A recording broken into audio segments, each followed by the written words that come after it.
খামেনির পরবর্তী ইরানে বড় চমক। ট্রাম্পের মাস্টার প্ল্যান কি তবে ব্যর্থ? হোয়াইট হাউসের আসল লক্ষ্য ফাঁস। আসসালামু আলাইকুম। ইরান যুদ্ধের 10 দিন পার হয়ে গেল। আমেরিকা আর ইসরায়েল মিলে ইরানের প্রায় 2000 লক্ষ্যবস্তুতে হামলা চালিয়েছে।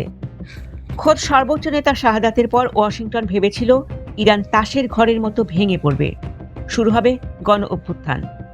কিন্তু বাস্তবে কি ঘটছে? ট্রাম্প একদিকে বলছেন নিঃশর্ত আত্মসমর্পণ করতে, অন্যদিকে ইরানের বিপ্লবী বাহিনী নতুন নেতার অধীনে শপথ নিয়েছে। ট্রাম্পের এই যুদ্ধের আসল শেষ কোথায়? তিনি কি ইরানকে ধ্বংস করতে চান, নাকি পর্দার আড়ালে কোনো বড় ডিল করতে চাইছেন? আজকের বিশেষ রিপোর্টে আমরা ট্রাম্পের সেই রহস্যময় এন্ড গেম বা শেষ লক্ষ্য নিয়ে বিশ্লেষণ করব। গত 28 ফেব্রুয়ারি থেকে শুরু হওয়া এই যুদ্ধে 160টি শিশুসহ 1200-র বেশি ইরানি নিহত হয়েছেন।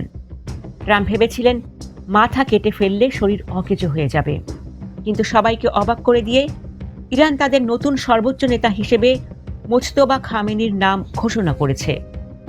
বিশ্লেষকরা বলছেন এটি ট্রাম্পের জন্য একটি বড় চড়। ট্রাম্প মোজবাকে অগ্রহণযোগ্য বললেও ইরানের বিপ্লবী বাহিনী তার প্রতি পূর্ণ আনুগত্য প্রকাশ করেছে।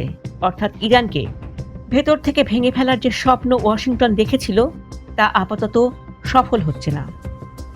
ট্রাম্প তার সোশ্যাল মিডিয়া ট্রুথ সোশ্যালে কড়া ভাষায় লিখেছেন, নিঃশর্ত আত্মসমর্পণ ছাড়া কোনো কথা হবে না। তিনি এমনকি ইরানি কূটনীতিক আর সেনাদের দলত্যাগ করার টোপ দিয়েছেন। তিনি তেহরানের জবাব খুব স্পষ্ট, বোমাবর্ষণের মুখে কোনো আলোচনা হবে না। বিপ্লবী বাহিনী বা আইআরজিসি এখন উল্টো মার্কিন ঘাঁটিগুলোতে ড্রোন ও মিসাইল হামলা জোরদার করেছে। আমেরিকা ইরানের আকাশসীমা নিয়ন্ত্রণের দাবি করলেও মাটির নিয়ন্ত্রণ নিতে পারছে না। ট্রাম্প এখন এক অদ্ভুত চোরাবালিতে আটকে গেছেন, যেখানে তিনি যুদ্ধ থামাতেও পারছেন না, আবার জিততেও পারছেন না। ইরান যে কোনো মুহূর্তে মার্কিন স্থল অভিযান বা গ্রাউন্ড ইনভেশন মোকাবিলা করতে প্রস্তুত। কিন্তু ট্রাম্প কি সত্যিই সেনা পাঠাবেন? বিশেষজ্ঞরা বলছেন ট্রাম্প নিজে যুদ্ধবিরোধী প্ল্যাটফর্মে জিতেছেন, তাই ইরাক বা আফগানিস্তানের মতো বড় যুদ্ধে জড়ানো তার জন্য রাজনৈতিক আত্মহত্যার শামিল হবে। ওদিকে ইসরায়েল এই সুযোগে পুরো মধ্যপ্রাচ্যের মানচিত্র বদলে দিতে চাইছে।